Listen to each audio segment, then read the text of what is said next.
Hi friends, வணக்கம். Welcome to trending சமையல். Friends, இன்றைக்கி நம்ம வீடியோவில் நம்மளோட கிச்சனில் டெய்லி லைஃப்பில் தேவைப்படக்கூடிய ஒரு சில முக்கியமான கிச்சன் குறிப்புகள் தான் ஷேர் பண்ணியிருக்கேன். வீடியோ வந்து ரொம்பவே யூஸ்ஃபுல்லாக இருக்கும். நம்ம கஷ்டம் அப்படின்னு நினச்சி அவாய்ட் பண்ணுற ஒரு சில வேலைகளை கூட ரொம்பவே ஈஸியாக எப்படி பண்ணலாம் அப்படிங்கிறதையும் ஷேர் பண்ணியிருக்கேன். வீடியோ வந்து யூஸ்ஃபுல்லாக இருக்கும். ஸ்கிப் பண்ணாமல் பாருங்கள். ஃபர்ஸ்ட் இப்போ என்னன்னு பார்க்கலாம்.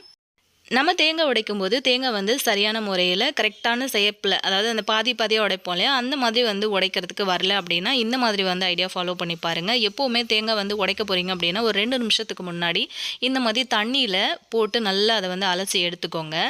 எப்போவுமே தேங்காய் வந்து நம்ம உடைக்கும் போது அந்த தேங்காயோட ஓடு வந்து ரொம்பவே காஞ்சு போயிருக்கும். ஸோ அந்த மாதிரி காஞ்சு இருக்கிற தேங்காயை நம்ம வந்து அடித்து உடைக்கும் போது கரெக்டான ஷேப்பில் பாதிக்கு பாதியாக நமக்கு உடஞ்சி வராது. செதறுக்காய் மாதிரி தான் உடையும். ஸோ அந்த மாதிரி வந்து உடையும் போது நமக்கு துருவுறதுக்கும் பார்த்திங்கன்னா ரொம்பவே கஷ்டமாக இருக்கும் இல்லையா.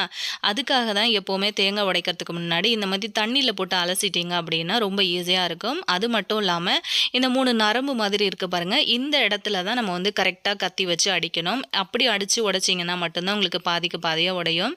ஸோ பாருங்கள், நான் வந்து உடைச்சி காட்டுறேன். கரெக்டாக அந்த இடத்துல மட்டும் வந்து வச்சு தட்டும்போது ஆல்ரெடி தேங்காயோட ஓடு வந்து நல்லா ஈரமாக இருக்கிறதுனால உங்களுக்கு தட்டின உடனே டப்புன்னு வந்து உடைய ஆரம்பிச்சிடும். பாருங்கள் எந்த அளவுக்கு வந்து ரொம்பவே சூப்பராக நல்லா பாதிக்கு பாதியாக வந்து உடஞ்சி வந்திருக்கு அப்படின்னு சொல்லிட்டு. கண்டிப்பாக இது வரைக்கும் இந்த ஐடியா நீங்கள் ஃபாலோ பண்ணல அப்படின்னா ட்ரை பண்ணிவிட்டு எப்படி வந்துச்சு அப்படிங்கிறதையும் கமெண்ட்டில் சொல்லுங்கள். நெக்ஸ்ட்டு பார்க்கலாம்.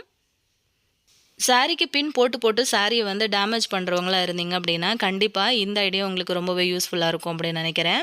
ஸோ பார்த்தீங்கன்னா இந்த மாதிரி சாரியில் நம்ம வந்து வேர் பண்ணும்போது பின் பண்ணுவோம் இல்லையா, அந்த மாதிரி பின் பண்ணும்போது என்னாகும் அப்படின்னா போக போக அந்த பின்னோட அந்த உள்பக்கத்தில் வந்து பார்த்திங்கன்னா அந்த சாரியோட நூல் வந்து நல்லாவே போயிட்டு சிக்கிக்கும். அது வந்து நம்ம அவசரத்துக்கு வந்து கலட்டவும் முடியாது. அப்படி நம்ம எடுக்கிறோம் அப்படின்னாலுமே வந்து சாரியே வந்து டேமேஜ் ஆகிடும். ஸோ பார்த்திங்கன்னா உங்களுக்கு தெரியும், இந்த இடத்துல நம்ம பின் பண்ணும்போது நமக்கு சாரியே வந்து டேமேஜ் ஆகிற மாதிரி இருக்கும். இதை வந்து நம்ம அவாய்ட் பண்ணுறதுக்கு என்ன பண்ணுறது அப்படின்னு பார்த்திங்க அப்படின்னா இதுக்கு நிறைய ஐடியாஸ் இருக்குது. ஸோ அதில் ஒரு சின்ன ஐடியா தான் நான் இன்றைக்கி ஷேர் பண்ணியிருக்கேன். இந்த மாதிரி அலுமினியம் ஃபைல் பேப்பர் இருந்தது அப்படின்னா எடுத்துக்கோங்க. ஒரு சின்ன துண்டு, இப்போ நான் எடுத்துருக்கிற துண்டே வந்து பார்த்திங்கன்னா கொஞ்சம் பெரிய சைஸ் தான். இதில் வந்து பாதி பீஸ் வந்து கட் பண்ணி எடுத்துக்கோங்க. எடுத்துக்கிட்டு ஒரு பால் மாதிரி இந்த அளவுக்கு வந்து நல்லா உருட்டி விட்டுருங்க. சின்னதாக ஒரு முத்து மாதிரி உங்களுக்கு கிடைக்கும். இந்த மாதிரி செஞ்சோம் அப்படின்னா அந்த பின்னுமே வந்து பார்க்கறதுக்கு ரொம்ப அழகாக இருக்கும். நம்ம அலுமினியம் ஃபைல் பேப்பர் தான் வந்து சுருட்டி வச்சுருக்கோம் அப்படிங்கிறதே வந்து தெரியாது. சூப்பரான ஒரு லுக்கும் கொடுக்கும். அதுக்கப்புறம் வந்து இந்த மாதிரி நீங்கள் பின் பண்ணிங்க அப்படின்னா அந்த சாரியோட நூல் வந்து உள்ளுக்குள்ளே போயிட்டு வந்து சிக்கிக்காது. உங்களோட சாரியுமே வந்து டேமேஜ் ஆகவே ஆகாது. பார்க்குறதுக்குமே நல்லா அழகாக இருக்கும் உங்களுக்கு. இப்போ நீங்கள் சாரிக்கு பின் பண்ணும்போது கண்டிப்பாக இந்த ஐடியா உங்களுக்கு ரொம்பவே யூஸ்ஃபுல்லாக இருக்கும் அப்படின்னு நினைக்கிறேன். இதுக்கு பதிலாக உங்ககிட்ட வந்து ஸ்டோன் அந்த மாதிரி இருந்ததுனாலும் யூஸ் பண்ணிக்கலாம். ட்ரை பண்ணி பாருங்கள். யார் சொன்னால் இடியாப்பம் பண்ணுறது ரொம்பவே கஷ்டம் அப்படின்னு நினைப்பீங்க. இந்த டிப்ஸ் பார்த்தீங்க அப்படின்னா, இப்போ நான் வந்து இடியாப்பம் பண்ணுறதுக்காக எடுத்துருக்கிற அரிசி வந்து ரேஷனில் கொடுக்குற பச்சரிசி தான். எடுத்து 1/2 மணி நேரத்துக்கு ஊற வச்சு ஒரு 2, 3 தண்ணியில் நல்லா அலசிட்டு எடுத்து வச்சுருக்கேன். இப்போ இதை அப்படியே வந்து ஒரு மிக்ஸி கப்பில் மாற்றிட்டு நல்ல நைஸான பேஸ்ட்டாக நம்ம வந்து அரைச்சி எடுத்துகிட்டு வந்துடலாம். கண்டிப்பாக வந்து நீங்கள் இடியாப்பத்துக்கு இந்த மாதிரி வந்து ஐடியா இது வரைக்கும் ஃபாலோ பண்ணல அப்படின்னா கண்டிப்பாக ட்ரை பண்ணி பாருங்கள். ரொம்ப ரொம்ப சாஃப்டாக பஞ்சு போல் உங்களுக்கு பூ போல் கிடைக்கும். இப்போ இதில் வந்து பார்த்திங்கன்னா கொஞ்சமான அளவில் தான் தண்ணி சேர்த்துருக்கேன். அது கூட கொஞ்சமாக உப்பு வந்து சேர்த்துக்கோங்க. சேர்த்துக்கிட்டு மிக்ஸி கப்பை க்ளோஸ் பண்ணிவிட்டு நல்லா நைஸாக நம்ம வந்து அரைச்சி எடுத்துகிட்டு வந்துடலாம். பார்த்திங்கன்னா உங்களுக்கு தெரியும், நம்ம தோசை மாவோட பதத்துக்கு இருக்குது. கொரன்னு இல்லாமல் நல்ல நைஸாக அந்த அரிசி எல்லாமே அரைப்படுற அளவுக்கு சூப்பராக நைஸாக அரைச்சி எடுத்துகிட்டு வந்துடுங்க. இப்போது இந்த மாதிரி வந்து ஒரு கடாய் அடுப்பில் வச்சுருக்கேன். முடிஞ்ச வரைக்கும் இந்த மாதிரி நான்ஸ்டிக் கடாய் இருந்துச்சு அப்படின்னா எடுத்துக்கோங்க. மாவு வந்து ஒட்டாமல் வரும். ஸோ அதுக்காக ஒரு 1/4 டம்ளர் அளவுக்கு தண்ணி வந்து சேர்த்துருக்கேன். தண்ணி கொதிக்கும் போது கொஞ்சமாக ஆயில் வந்து சேர்த்துக்கோங்க. நான் இன்றைக்கி நல்லெண்ணெய் வந்து சேர்த்துருக்கேன். நெய் இல்லைன்னா நீங்கள் குக்கிங்க்கு யூஸ் பண்ணுற எந்த ஆயில் வேணாலும் வந்து சேர்த்துக்கோங்க. ஒட்டாமல் வரணும் அப்படிங்கிறதுக்காக தான் ஆயில் வந்து சேர்த்துருக்கேன். தண்ணி வந்து நல்லா கொதிக்க ஆரம்பித்ததுக்கப்புறமா இந்த மாதிரி நம்ம அரைச்சி எடுத்து வச்சுருக்கிற இந்த மாவை வந்து உள்ளுக்குள்ளே வந்து சேர்த்துக்கோங்க. அடுப்பை வந்து நல்லா லோ ஃப்ளேமில் வச்சுக்கோங்க. வச்சுட்டு இந்த மாதிரி ஒரு கரண்டி வச்சு நீங்கள் கிளறி விட்டுட்டே இருங்க. சிம்லேயே இருக்கும்போது நீங்கள் அந்த மாதிரி கிளறிட்டே இருக்கும்போது மாவு வந்து நல்லா உங்களுக்கு வெந்து கிடைக்கும். நல்லா ஒரு 2, 3 நிமிஷத்துக்கு இந்த கை விடாமல் இந்த கரண்டி வச்சு நல்லா சுற்றி சுற்றி நீங்கள் பரட்டி விட்டுட்டே இருந்தீங்க அப்படின்னா மாவு ஒரு ஸ்டேஜில் நல்லா உங்களுக்கு வந்து வெந்து வந்துடும். பாருங்கள், இந்த மாதிரி நல்லா உங்களுக்கு வந்து திரண்டு வரும். சப்பாத்தி மாவோட பதம் மாதிரி உங்களுக்கு எப்படி வந்து நல்லா திரண்டு வரும். இந்த டைமில் நம்ம வந்து ஸ்டவ் ஆஃப் பண்ணிடலாம். நம்ம பொதுவா வந்து இடியாப்பத்துக்கு மாவு அரைக்கிறோம் அப்படின்னா, அந்த அரிசிய வந்து கழுவி, காய வச்சு, அதுக்கப்புறம் மெஷின்ல குடுத்து அரைச்சுட்டு வந்து, அதுக்கப்புறம் நம்ம வந்து இடியாப்பம் ப்ரிப்பேர் பண்ற மாதிரி இருக்கும்.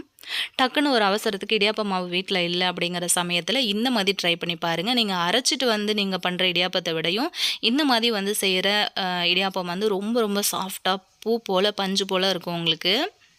அப்படியே வந்து இறக்கி ஒரு 10 நிமிஷத்துக்கு நான் மூடி வச்சுட்டேன். நல்லா அத வந்து ஆற விட்டுட்டேன். நல்ல அந்த கை பொறுக்கிற சூடுல ஆறி வரும்போது, கொஞ்சமா ஆயில் வந்து கையில அப்ளை பண்ணிட்டு, இந்த மாதிரி நல்லா பெசஞ்சு விடுங்க. நல்லா சாஃப்ட்டா எந்த அளவுக்கு நீங்க வந்து அழுத்தம் குடுத்து உங்களோட மாவ வந்து பெசஞ்சு விடுறீங்களோ, அந்த அளவுக்கு வந்து மாவு ரொம்பவே சாஃப்ட்டா இருக்கும். அதாவது இடியாப்பம் வந்து நல்லா சாஃப்ட்டா வரும் உங்களுக்கு. பாருங்க, நான் அதுக்கு தான் நான்ஸ்டிக் கடாய் வந்து யூஸ் பண்ணேன் சொன்னேன். அந்த மாதிரி வந்து நீங்க பெசையும்போது உங்களுக்கு கடாயில வந்து ஒட்டாம வரும். நல்ல சாஃப்ட்டா அந்த மாதிரி பெசஞ்சதுக்கப்புறம், இத வந்து ஒரு 3 போர்ஷனா நான் வந்து பிரிச்சு எடுத்து வச்சிருக்கேன். இப்போ எப்பவுமே எல்லார் வீடுகள்லையுமே நம்ம வந்து இடியாப்ப அச்சு இல்லாம யாருமே வந்து இருக்க மாட்டோம் இல்லையா? எல்லார் வீட்லயும் கண்டிப்பா இடியாப்ப அச்சு இருக்கும். இந்த மாதிரி இடியாப்ப அச்சுக்குள்ள வந்து கொஞ்சமா ஆயில் வந்து அப்ளை பண்ணிக்கோங்க. அவ்வளோதான். இப்போ நம்ம வந்து ஒரு போர்ஷன் வந்து எடுத்து வச்சிருந்தோம் இல்லையா? அத வந்து உள்ள சேர்த்துக்கலாம். இந்த மாதிரி வந்து செய்யும்போது நெனச்ச உடனே டக்குன்னு வந்து செஞ்சிடலாம். இப்போ நீங்க வந்து நைட்டு டின்னருக்காக வந்து இடியாப்பம் பண்ண போறீங்க அப்படின்னா, ஒரு 15 நிமிஷத்துலேருந்து ஒரு 20 நிமிஷம் ஊற வச்சீங்க அப்படின்னாலுமே போதும். அதுக்குள்ளேயே வந்து உங்களுக்கு அரிசி நல்லா ஊறி வந்துரும். ரேஷன் பச்சரிசியும் யூஸ் பண்ணிக்கலாம். இல்லன்னா புழுங்கல் அரிசியும் வந்து யூஸ் பண்ணிக்கலாம். இப்போ இடியாப்ப அச்சு வந்து பார்த்தீங்க அப்படின்னா, நான் வந்து Flipkartல வந்து வாங்கியிருந்தேன். ஆல்ரெடி என்னோட வீடியோ வந்து பார்க்குறவங்களுக்கு தெரிஞ்சிருக்கும்னு நெனைக்கிறேன். இது வந்து ஆல்ரெடி நான் வந்து ஷேர் பண்ணியிருந்தேன். பனைமரத்து ஓலை இருக்கு இல்லையா? ஸோ அந்த ஓலையில வந்து பின்னுன அச்சு தான் இது. இது வந்து Flipkartலயே உங்களுக்கு வந்து கிடைக்கும். ஸோ சர்ச் பண்ணி பார்த்தீங்க அப்படின்னா தெரியும். பாருங்க எந்த அளவுக்கு நல்லா சாஃப்ட்டா பூ போல வந்து விழுது அப்படின்னு சொல்லிட்டு. எப்படி தான் நம்ம வந்து வேற வேற ட்ரிக்ஸ வந்து யூஸ் பண்ணி இடியாப்பம் செய்றோம் அப்படின்னாலுமே, இந்த மாதிரி வந்து அச்சு யூஸ் பண்ணி நம்ம வந்து பிழிஞ்சு செய்ற மாதிரி வரவே வராது இல்லையா? ஸோ எந்த அளவுக்கு நூல் நூலா வந்து விழுது பாருங்க. அதே மாதிரி செஞ்சு எவ்வளோ நேரம் ஆனாலும் இந்த இடியாப்பம் வந்து உங்களுக்கு காஞ்சும் போகாது. சாப்பிட்டுட்டே இருப்பீங்க. அந்த அளவுக்கு நல்ல சாஃப்ட்டா இருக்கும். இந்த மாதிரி அச்சு வந்து யூஸ் பண்ணி நம்ம பிழியும்போது நமக்கு கஷ்டமும் வந்து தெரியாது. எனக்கெல்லாம் வந்து பார்த்தீங்க அப்படின்னா, இடியாப்பம் செய்யணும் அப்படின்னா ரொம்பவே ஜாலியா செய்ய ஆரம்பிச்சுடுவேன். எனக்கு வந்து இடியாப்பம் பண்றது ரொம்பவே பிடிக்கும். நம்ம வந்து ஒரு வேலைய பிடிச்சு செய்றோம் அப்படின்னா, அதில வந்து நமக்கு எந்த விதமான கஷ்டமும் தெரியாது அப்படின்னு நெனைக்கிறேன். ஸோ கண்டிப்பா நீங்க எப்படிங்கிறதையும் கமெண்ட்ல சொல்லுங்க. அவ்வளோதான் பாருங்க. நல்லா பிழிஞ்சு இந்த மாதிரி எடுத்ததுக்கு அப்புறமா ஒரு இட்லி பாத்திரத்தில தண்ணி ஊத்தி நல்லா கொதிக்க ஆரம்பிச்சதுக்கப்புறம், இந்த பிளேட்ஸ் எல்லாத்தையும் உள்ள அடுக்கி ஒரு 10 நிமிஷம் வந்து நான் வேக வச்சு எடுத்துக்கிட்டேன். ரொம்ப நேரம் வேகணும் அப்படின்லாம் அவசியம் கிடையாது. இந்த பிளேட் பொறுத்தவரைக்கும் நம்ம வந்து ஒட்டாம அப்படியே அழகா உங்களுக்கு சூப்பரா வந்துரும். பாருங்க, எந்த அளவுக்கு சாஃப்ட்டா இருக்கு அப்படின்னு சொல்லிட்டு உங்களுக்கு பார்க்கும்போது தெரியும் அப்படின்னு நெனைக்கிறேன். எந்த அளவுக்கு நல்லா வெள்ள வெளேர்ன்னு இருக்கு பாருங்க பூ போல. அதே மாதிரி இந்த அச்சு வந்து கிளீன் பண்ணுறதும் ரொம்பவே ஈஸி தான். அதில வந்து எதுவுமே ஒட்டவே இல்ல பாருங்க. நம்ம கை வச்சு லைட்டா எடுத்து விடும்போதே ரொம்ப சூப்பரா எடுக்க வருதுல்ல. ரொம்ப கஷ்டம் இல்லாம, கை வலிக்காம ரொம்ப ஈஸியா நம்ம வந்து இடியாப்பம் பண்ணிடலாம். ஸோ பாருங்க, நான் இன்னொரு பிளேட்ல உங்களுக்கு வந்து மாத்தி காட்டுறேன். இந்த மாதிரி வந்து மடிச்சு பார்க்கும்போது கூட அந்த அளவுக்கு ரொம்ப சாஃப்ட்டா இருக்கு. அது எந்த அளவுக்கு சாஃப்ட்டா நல்லா ஒயிட்டா இருக்கு அப்படிங்கிறதுக்காக தான் நான் அந்த கிரீன் கலர் பிளேட்ல உங்களுக்கு வந்து மாத்தி காட்டியிருக்கேன். இப்போ எந்த அளவுக்கு நல்லா சாஃப்ட்டா இருக்கு அப்படிங்கிறது உங்களுக்கு தெரியும் இல்லையா? இப்போ இத அப்படியே வந்து சின்ன சின்ன பீஸஸா நம்ம வந்து உடைச்சு போட்டுட்டு, இத வந்து அப்படியே தாளிச்சு குடுத்தோம் அப்படின்னாலுமே குழந்தைங்க வந்து ரொம்பவே லைக் பண்ணி சாப்பிடுவாங்க. கண்டிப்பா வந்து நெனச்ச உடனே செய்ற மாதிரி ஒரு ரெசிபியா தான் இருக்கும் அப்படின்னு நெனைக்கிறேன். நீங்க ட்ரை பண்ணீங்க அப்படின்னா சொல்லுங்க. இப்போ நம்ம நெக்ஸ்ட் டிப் பார்க்கலாம். இப்போ நம்ம நெக்ஸ்ட் டிப் பார்க்கலாம். இந்த மாதிரி வந்து ஒரு கொட்டாங்குச்சி வந்து எடுத்துக்கோங்க.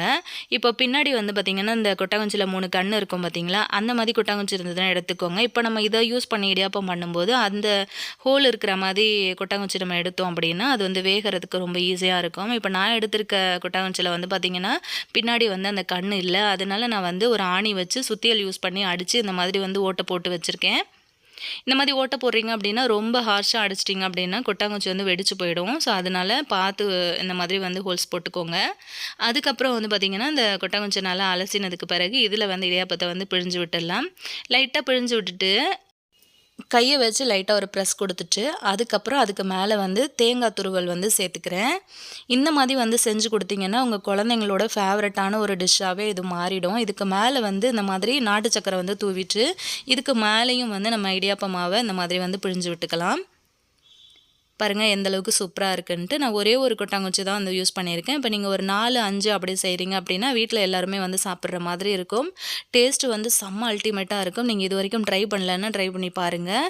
ஒரு 5 நிமிஷம் நல்லா வேக வச்சு எடுத்ததுக்கு பிறகு பார்த்தீங்கன்னா நல்லா சாஃப்டாக வெந்து வந்திருக்கு. இப்போ இதை வந்து நம்ம ஒரு பிளேட்டில் வந்து மாற்றிக்கலாம். கண்டிப்பாக உங்கள் கிட்ஸ்க்கு வந்து நீங்கள் ஒன்ஸ் வந்து ட்ரை பண்ணி கொடுத்து பாருங்கள். அவங்களோட ரொம்பவே ஃபேவரட்டான ஒரு ஸ்நாக்காகவே இது மாறிடும். ரொம்ப டேஸ்டியாக இருக்கும். அந்த நாட்டு சர்க்கரை, அந்த தேங்காய் எல்லாமே வந்து ஒண்ணோட ஒண்ணு மிக்ஸ் ஆகிட்டு செம்ம சூப்பராக இருக்கும். ஆல்ரெடி நம்ம சேனலில் நிறைய டிப்ஸ் வீடியோஸ் வந்து போஸ்ட் பண்ணியிருக்கோம். இன்றைக்கான வீடியோவும் உங்களுக்கு பிடிச்சிருந்ததுன்னா வீடியோ பார்த்து முடிச்சதுக்கப்புறம் உங்கள் ஃப்ரெண்ட்ஸ் அண்ட் ஃபேமிலி மெம்பர்ஸோடையும் வந்து ஷேர் பண்ணிக்கோங்க. கண்டிப்பாக அவங்களுக்கும் ரொம்பவே யூஸ்ஃபுல்லாக இருக்கும். நீங்களும் ட்ரை பண்ணீங்க அப்படின்னா கண்டிப்பாக கமெண்ட்டில் சொல்லுங்கள். ஃப்ரீ டைம் இருக்கும்போது சேனல் பிளேலிஸ்ட்டை வந்து செக் பண்ணிக்கோங்க. இதே மாதிரி இன்ட்ரெஸ்டிங்கான இன்னொரு வீடியோவில் நான் உங்களை திரும்ப மீட் பண்ணுறேன் ஃப்ரெண்ட்ஸ். தேங்க்யூ.